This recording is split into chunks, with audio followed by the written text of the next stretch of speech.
शहजादगाने मुस्तफ़ा,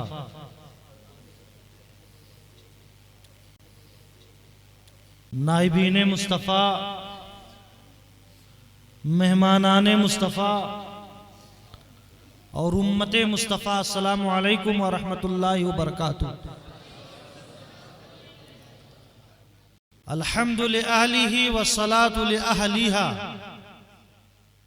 अम्मा बअद, फ़अऊज़ु बिल्लाहि मिनश शैतानिर रजीम, बिस्मिल्लाहिर रहमानिर रहीम, वज़क्किरहुम बिअय्यामिल्लाह, सदक़ल्लाहु मौलाना अज़ीम। दुरूद शरीफ पढ़ लें। अल्लाहुम्मा सल्लि अला सय्यिदिना शफीना मौलाना मुहम्मदिन बारिक वसल्लिम, सलातो व सलाम अलैका या रसूलल्लाह सल्लल्लाहु तआला अलैहि वसल्लम।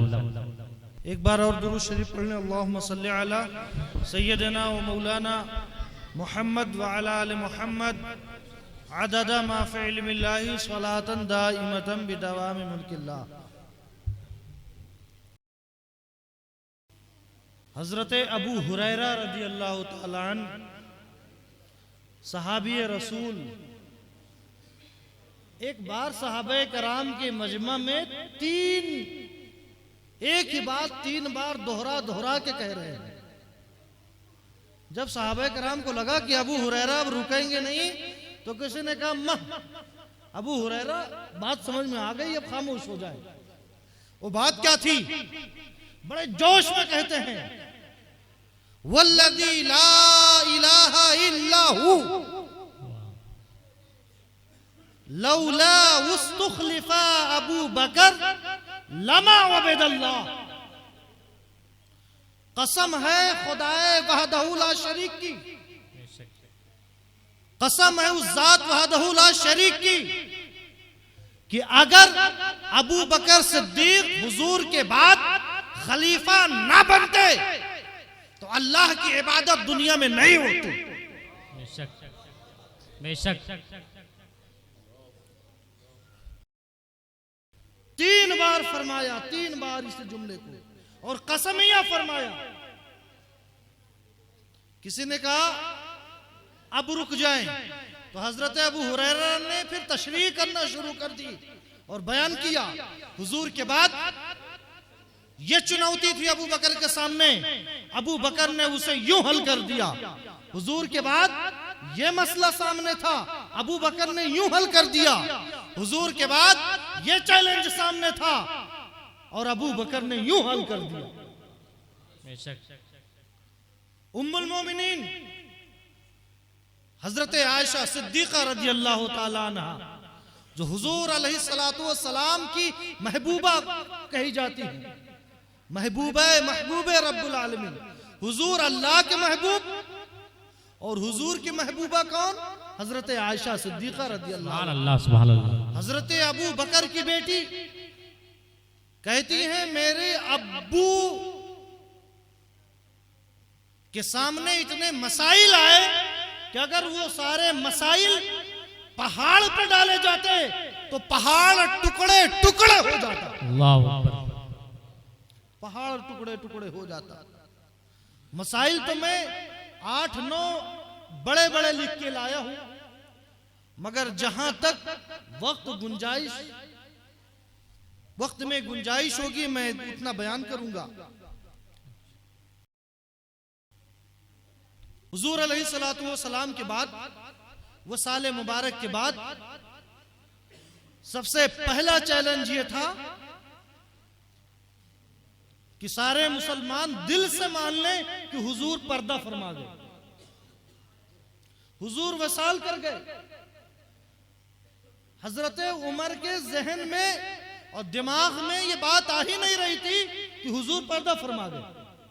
नंगी तलवार लिए मदीना की गलियों में दंदनाते फिरते थे कि जो कहेगा कि मेरे नबी इस दुनिया से चले गए, मैं उसे इस दुनिया से फारिग कर दूंगा, अल्लाहु अकबर, उसकी गर्दन मार दूंगा। और सारे सहाबाए किराम की यही हालात थे।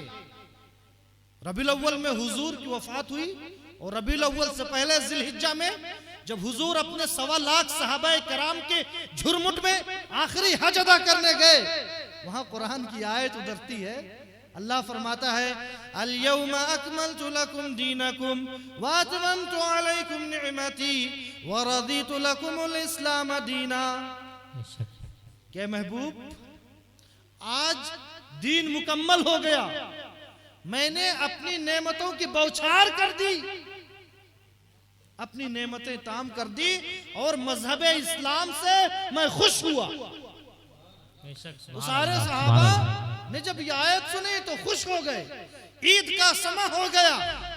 मगर हजरत अबू बकर सिद्दीक रजी अल्लाह ताला एक कोने में बैठे आंसू बहा रहे।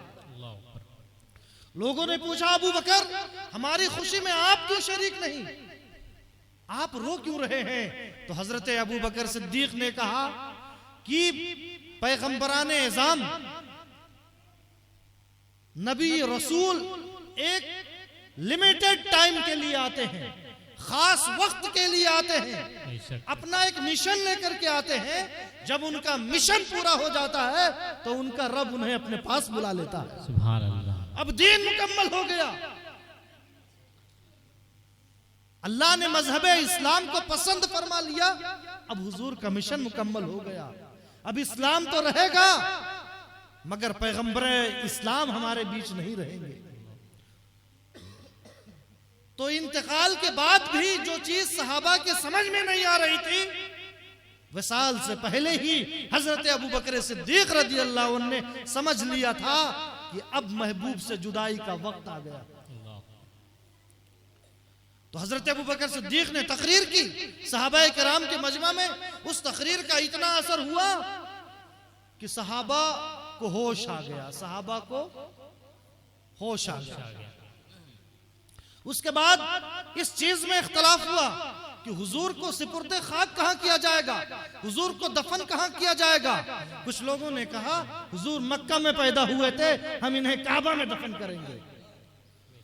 कुछ लोगों ने कहा जन्नतुल बकी में अम्मी के पास दफन, जन्नतुल बकी में हजरत खदीजा के पास दफन करेंगे। और कुछ लोगों ने कहा बैतुल मक़दिस में, फिलिस्तीन में बैतुल मक़दिस जिसमें कसीर अंबिया किराम दफन है, प्यारे आका अलैहिस्सलातु वस्सलाम को, नबियों के सरदार को बैतुल मुक़द्दस में दफन किया जाएगा। हजरत अबू बकर सिद्दीक रज़ी अल्लाह ताला ने ऐसी हदीस पाक सुनाई सहाबा को कि किसी और सहाबी को वो हदीस याद ही ना थी।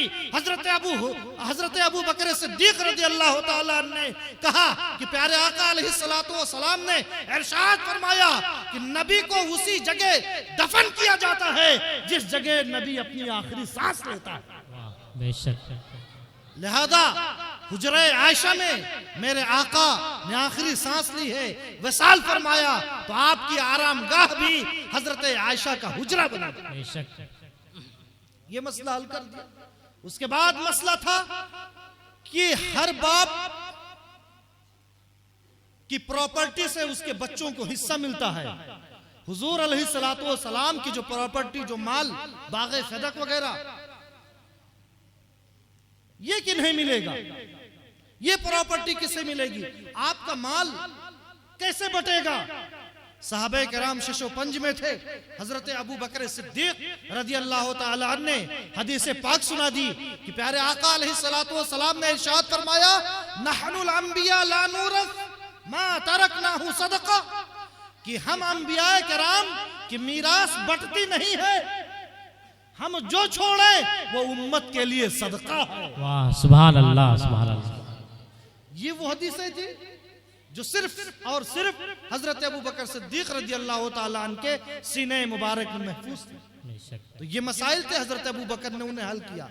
सबसे अहम मसला ये था कि प्यारे आका अलैहिस्सलातु वस्सलाम के वसाल के बाद, चूंकि मक्का में दो तरह के लोग थे, मदीने में दो तरह के लोग थे, एक मक्का से हिजरत करके गए थे और दूसरे खुद मदीने तैयबा के लोग थे। जो लोग हिजरत करके गए उन्हें मुहाजिर कहा जाता था, और जो वहां के होस्ट थे, मेजबान थे, उन्हें अंसार कहा जाता था। अब हुजूर का खलीफा कौन होगा?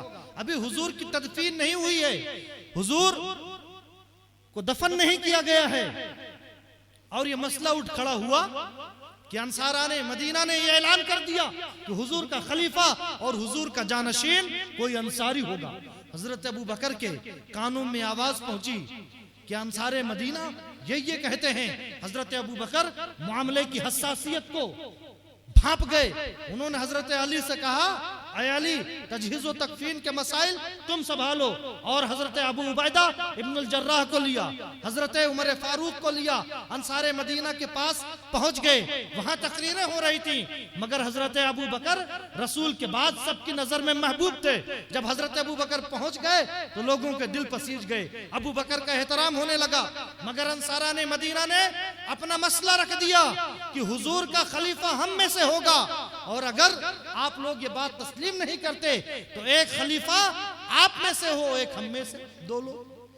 अब दो पीएम अगर बना दिए जाएं, एक पीएम को हम तो झेल ही नहीं पा रहे हैं, अगर दो दो पीएम बना दिए जाएं मुल्क में तो क्या हाल होगा भाई।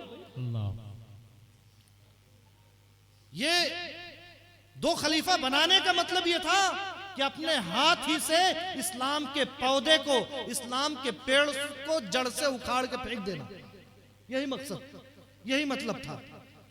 हजरत अबू बकर सिद्दीक रजी अल्लाह ताला ने दिल से कायल कराया। अंसारा ने मदीना को हदीस सुनाई कि जो कुरैश है ना, अरब के सबसे मुअज्जज लोग हैं, पूरा अरब उनकी इज्जत करता है। अगर पूरा मुत्तहिदा अरब, अखंड अरब किसी की बात मान सकता है तो वो कुरैश से अगर नीचे दर्जे का कोई होगा तो अरब उनकी बात नहीं मानेंगे। खुद कुरैश के बहुत सारे लोग इनकार कर देंगे, मानेंगे नहीं। लिहाजा अला इम्मतुम मिन कुरैश, मेरे आका की हदीस से पाक है कि मेरा जो इमाम होगा, जो हाकिम होगा, वो कुरैश में से होगा। तो ऐ अंसारे मदीना, ये उमर तुम्हारे सामने है, या अबू उबैदा इब्नुल जर्राह तुम्हारे सामने है। इन दोनों में से जिसके हाथ पे चाहो बैअत कर लो, जिसे चाहो खलीफा तस्लीम कर लो। तो हजरत उमर ने ना आओ देखा न ताओ मौका मिला, हजरत अबू बकर सिद्दीक के हाथ को पकड़ करके ऐलान कर दिया कि मैं अबू बकर के हाथ पे बैअत करता हूँ।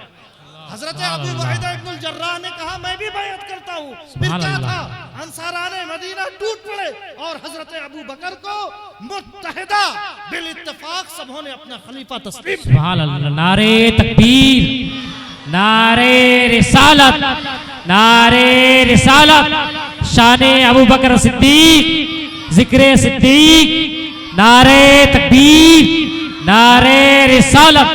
सुभान अल्लाह, माशाअल्लाह, सुभान अल्लाह। हज़रत अबू बकर सिद्दीक रज़ी अल्लाह ताला ने खलीफा बनने के बाद पहला जो खुतबा दिया, पहली जो तकरीर की, उसके कुछ टुकड़े हम अपनी जिंदगी में अगर दाखिल फरमा ले, दाखिल कर ले तो हमारी जिंदगी संवर जाएगी। मुसलमान अब बुज़दिल हो रहा है, कमजोर हो रहा है। हजरत अबू बकर सिद्दीक मुसलमानों में जोश और जज्बा भरते हुए कहते हैं, जो कौम जिहाद फी सबीलिल्लाह को, यानी अल्लाह की राह में जिहाद को छोड़ देती है, वो कौम जलील और खार हो जाती है। और जिस कौम में बदकारी फैल जाती है, ज़िनाकारी, बदकारी फैल जाती है जिस कौम में, वो कौम मुहताज हो जाती है। जहाद छोड़ोगे तो जलील रहोगे और बदकारी करोगे तो मुहताज रहोगे। ये पहले खुतबा में हजरत अबू बकर सिद्दीक रज़ी अल्लाह ताला ने बता दिया था। तो मुसलमानों में बुज़दिली आ रही है और मुहताजी आ रही है, कहीं इसका इलाज यही तो नहीं कि बदकारी फैल रही। हजरत अबू बकर सिद्दीक रज़ी अल्लाह ताला जब खलीफा बने, हुजूर अलैहिस्सलातु वस्सलाम ने अपनी जिंदगी में एक लश्कर भेजा था। हजरत ज़ैद बिन हारिसा के बेटे, हुजूर के जो मुंह बोले बेटे पहले कहा जाता था, मगर कुरान ने मना कर दिया। हुजूर के गुलाम थे हजरत ज़ैद, ये अकेले सहाबी हैं जिनका जिक्र कुरान पाक में आया है। हजरत ज़ैद, इनका नाम कलाम पाक में आया है। तो हजरत ज़ैद के बेटे हजरत ओसामा को इंतकाल से पहले एक लश्कर दिया था जॉर्डन, आज का जो जॉर्डन है, जहां पहले ईसाइयों की हुकूमत थी, रोमियों की हुकूमत थी, उनसे जंग करने के लिए। अभी वो लश्कर निकला ही था कि हुजूर अलैहिस्सलातु वस्सलाम की तबीयत बिगड़ गई, खराब हो गई। तो वो लश्कर इंतजार करने लगा कि देख ले क्या होता है। लेकिन अल्लाह के रसूल सल्लल्लाहु अलैहि वसल्लम अपने रब से जा मिले तो वो लश्कर वापस आ गया और हुजूर की तजहीज और तकफीन में वो लश्कर भी शामिल रहा। अब मदीना में एक तो मुनाफिकीन थे जो बाहर से तो मुसलमान थे और अंदर से काफिर थे। इसके अलावा कुछ लोगों ने कहा था हम नमाज पढ़ेंगे, ज़कात नहीं देंगे, और कुछ लोग तो दीन ही से फिर गए थे।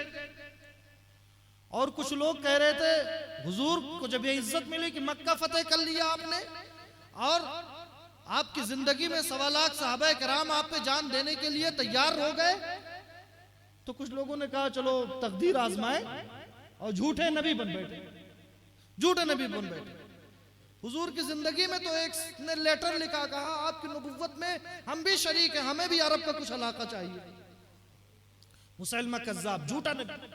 ये वो हालात थे कि चंद सहाबे कराम ने आकर के हजरत अबू बकर से कहा कि ये हमारी ताकत है फौज, और मदीने के हालात अच्छे नहीं है, तो फौज को मदीने से बाहर नहीं भेजना चाहिए।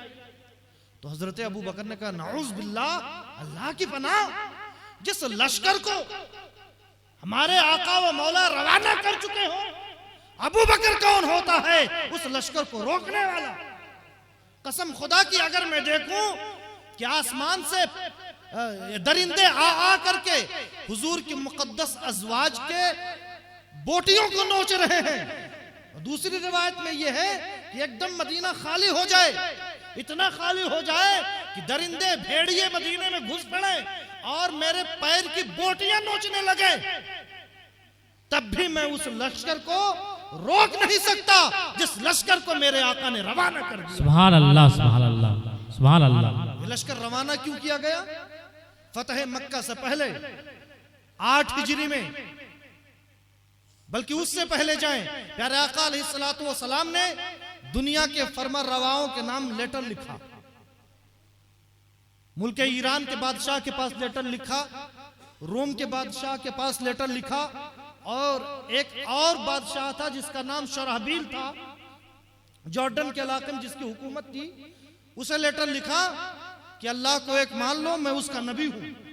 तो उसने हुजूर अलैहिस्सलातु वस्सलाम के उस कासिद को जो लेटर लेकर के गए थे, डाकिया कह लो, उनकी गर्दन मार दी। प्यारे आका अलैहिस्सलाम बड़े सख्त नाराज हुए और उन्होंने हजरत ज़ैद इब्ने हारिसा के साथ 3000 की एक फौज भेजी, 3000 लोगों को, और इरशाद फरमाया कि अगर ज़ैद इब्ने हारिसा शहीद हो जाएं तो ज़ैद इब्ने हारिसा के बाद अगले कमांडर होंगे अब्दुल्ला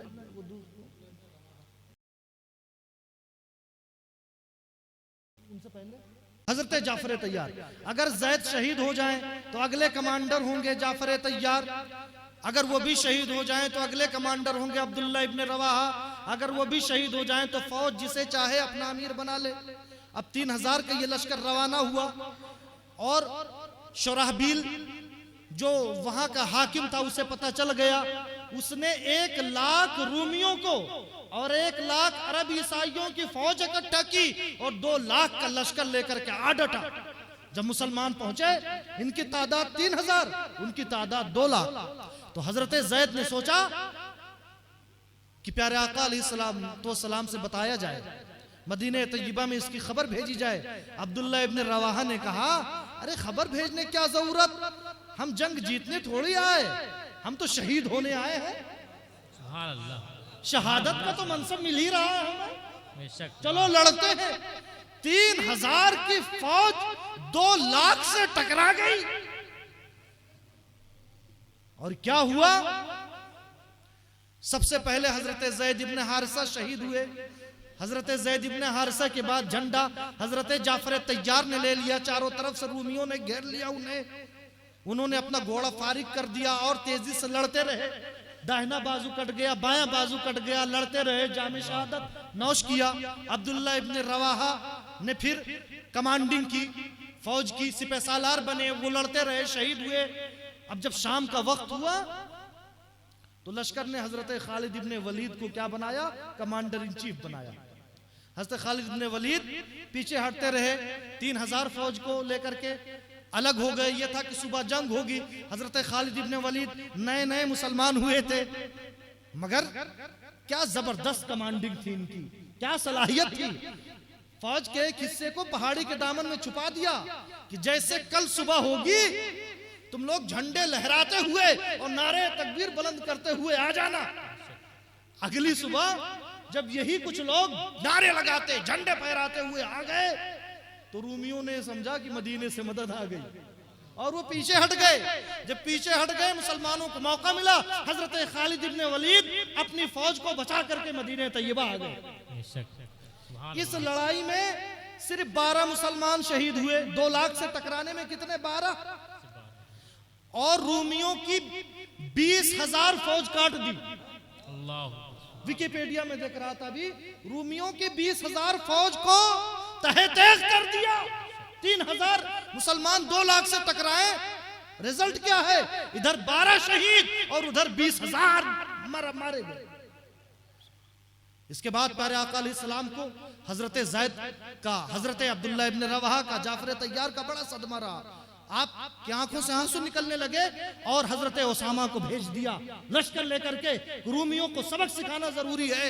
मगर फिर प्यारे आका अलैहिस्सलाम रब से जा मिले। अब हजरत अबू बकर का जब जमाना आया तो हजरत अबू बकर सिद्दीक ने कहा, मैं कौन होता हूं उस लश्कर को रोकने वाला जिस लश्कर को मेरे आका व मौला सल्लल्लाहु अलैहि वसल्लम ने रवाना किया हो। वो लश्कर गया, वो लश्कर गया और उस लश्कर के भेजने से इतना अच्छा असर पड़ा, इतना अच्छा असर पड़ा कि जो लोग मुर्तद हो गए उनके दिल कांपने लगे कि जरूर मदीने में अभी कोई फौज जरूर होगी। अगर मदीने की ताकत मजबूत ना होती तो अपना लश्कर मदीने को संभालने के लिए रखते, क्या मदीने से बाहर भेजते। बड़ा अच्छा असर पड़ा। उसके बाद इस चैलेंज को हल किया। दूसरा चैलेंज आया, कुछ लोगों ने कहा भाई हम नमाज तो पढ़ेंगे, नमाज पढ़ने में पैसा नहीं लगता ना, ज़कात नहीं देंगे, ये 2.5% उन्हें हजम नहीं हुआ। हजरत उमर आ गए, कहने लगे हालात अच्छे नहीं है अबू बकर, आप नरमी कीजिए इनके साथ।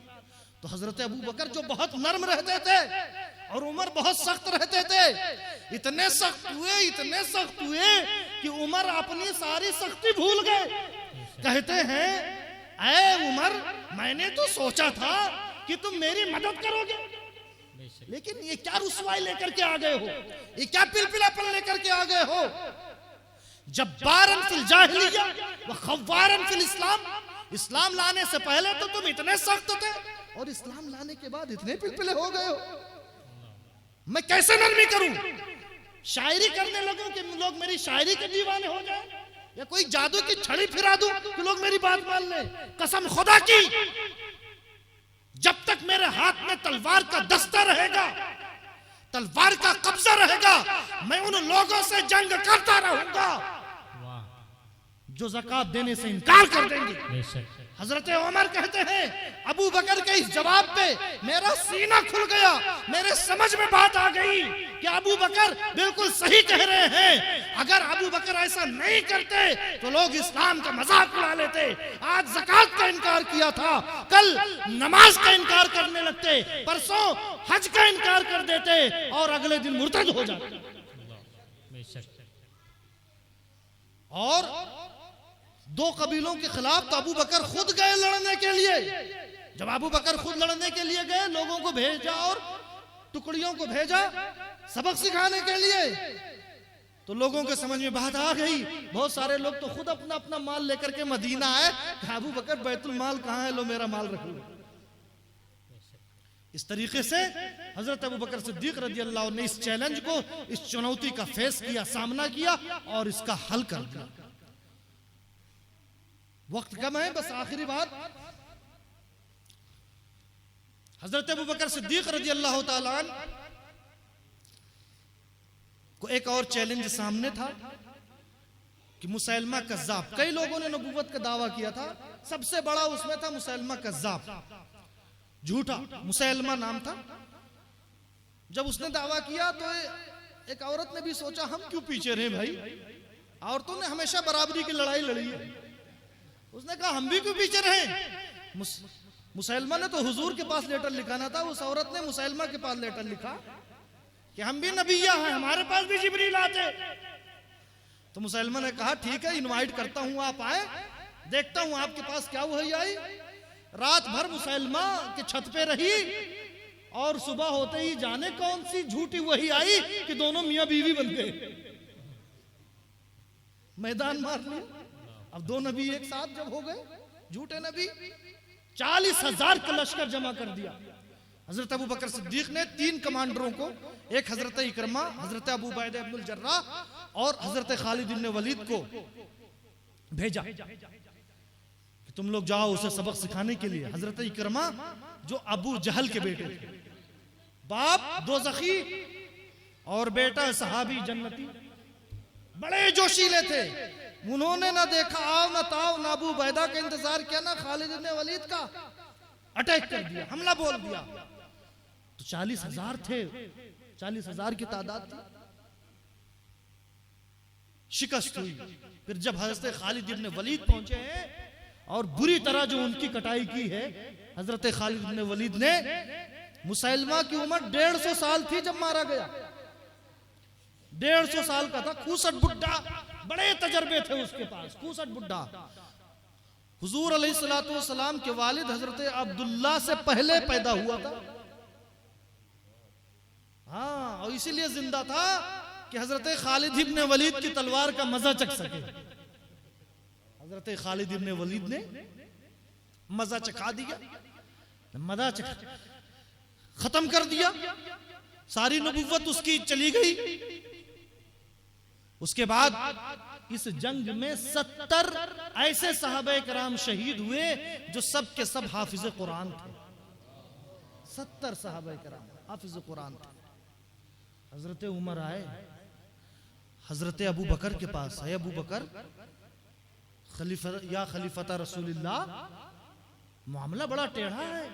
जंगे यमामा में 70 सहाबा शहीद हो गए, हाफिज सहाबा। अगर ऐसे शहीद होते रहे तो कुरान का एक बड़ा हिस्सा जाये हो जाएगा। उस वक्त कुरान बाकायदा ऐसे इकट्ठा लिखा हुआ नहीं था, थोड़ा इनके पास, थोड़ा इनके पास, थोड़ा इनके पास, ऐसे था, इकट्ठा लिखा हुआ नहीं था। तो हजरत अबू बकर ने कहा उमर ऐसी बात क्यों करते हो?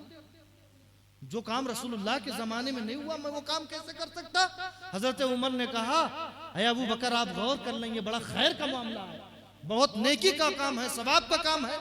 हजरत अबू बकर के दिल में बात असर कर गई। हजरत उमर का मशवरा बड़ा दिल को भाया।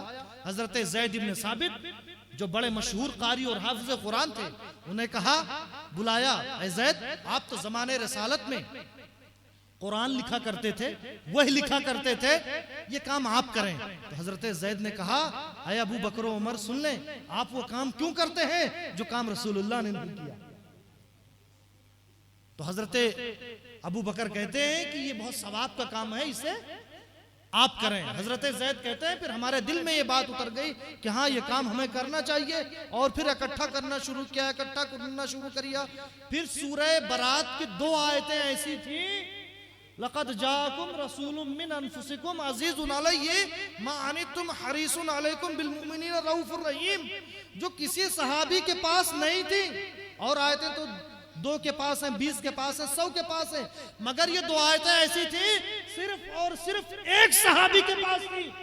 अगर अल्लाह न करे उनका इंतकाल हो जाता तो कुरान की 2 आयतें हमारे इस किताब में नहीं होती, नहीं बल्कि होती क्यों नहीं? अल्लाह ने कलाम पाक में इरशाद फरमाया, इन्ना नहनु नज़्ज़लना ज़िक्रा व इन्ना लहु लहाफ़िज़ून, कि हमने कुरान को उतारा और हम कुरान की हिफाजत करेंगे। तो कुरान की हिफाजत अल्लाह तबारक व तआला ने हजरत अबू बकर सिद्दीक रज़ियल्लाहु तआला अन्हु से करवाई। बेशक, सुभान अल्लाह, सुभान अल्लाह। नारे तकबीर, नारे रिसालत, नारे रिसालत, शाने सिद्दीक़ अकबर, जिक्र सिद्दीक़ अकबर, नारे तकबीर, नारे रिसालत, सुभान अल्लाह, माशाअल्लाह, बहुत खूब, सुभान अल्लाह। नारा लग गया तो 2 मिनट में बस और चाहता हूं। ईरानी जो थे हुजूर की पैदाइश पर 14 कंगूरे ईरान के गिरे थे ना, इशारा था कि अब सिर्फ इनके 14 बादशाह होंगे, फिर ईरान मुसलमानों का होगा। और हुजूर के जिस्म से ऐसा नूर निकला था कि मुल्क शाम के शाही महल्लात दिख गए थे, वहां का पार्लियामेंट कह लो दिख गया था। ये इस बात का इशारा था मोहम्मद मुस्तफा की हुकूमत अब ईरान के तख्त पे भी होगी और शाम के तख्त पे भी होगी। हालात कुछ ऐसे हो गए कि हुजूर ने जब खत लिख करके भेजा खुसरू परवेज को, तो उसने हुजूर के खत की तौहीन को फाड़ के फेंक दिया और नौज बिल्ला कहा हमारा गुलाम होके हमसे ये हिम्मत करता कि हम उसका दीन कबूल कर ले, नौज बिल्ला। हुजूर तब की बात आई, प्यारे आका अलैहिस्सलाम बड़े नाराज हुए। हजरत अबू बकर सिद्दीक के जमाने में ऐसे हालात पेश आ गए कि कुछ ईरान के अमीरों ने बगावत कर दी। उनमें एक मुसलमान थे हजरत मुसन्ना बिन हारसा शैबानी। हजरत मुसन्ना हजरत अबू बकर के पास आए कि हमें आपसे मदद चाहिए, हम अपने बादशाह को सबक सिखाएंगे। हजरत अबू बकर ने मदद भेज दी और हजरत अबू बकर के जमाने में कई जंगें ईरानियों के साथ हुई, लाखों की तादाद में, और मुसलमान 30,000 से ज्यादा शायद हजरत अबू बकर के जमाने में कहीं नहीं थे। हर जगह मुसलमानों की फतेह हुई। उधर रूम ईसाई जिस पे हुकूमत किया करते थे, आपको पता है ना कि हजरत उसामा का लश्कर क्यों भेजा गया था? ईसाई मदीने पे हमला करना चाहते थे। गज़वे तबूक हो, जंगे मूता हो या हजरत उसामा का लश्कर हो, ये 3 जंगें हुई रूमियों से, ईसाइयों से टक्कर लेने के लिए। हजरत अबू बकर सिद्दीक के जमाने में भी रूमियों के हमले का खतरा था। हजरत अबू बकर सिद्दीक रज़ी अल्लाह अन्हु ने अपने 4 कमांडरों को एक साथ भेज दिया कि जाओ मुल्क शाम पे आर पार का हमला करो। चारों कमांडरों ने जाकर के दमिश्क जो वहां की राजधानी थी, दमिश्क का मुहासरा कर लिया और इधर हजरत अबू बकर सिद्दीक रज़ी अल्लाह तआला अन्हु अल्लाह को प्यारे हो गए। तो ईरान जो फतेह हुआ, शाम जो फतेह हुआ, हजरत अबू बकर सिद्दीक रज़ी अल्लाह तआला ने इसकी बुनियाद डाली थी और फारूक आजम के सर ईरान की फतेह का और मुल्क शाम की फतेह का सेहरा बधा। वमा अलैना इल्लल बलाग। अस्तगफिरुल्लाह रब्बिल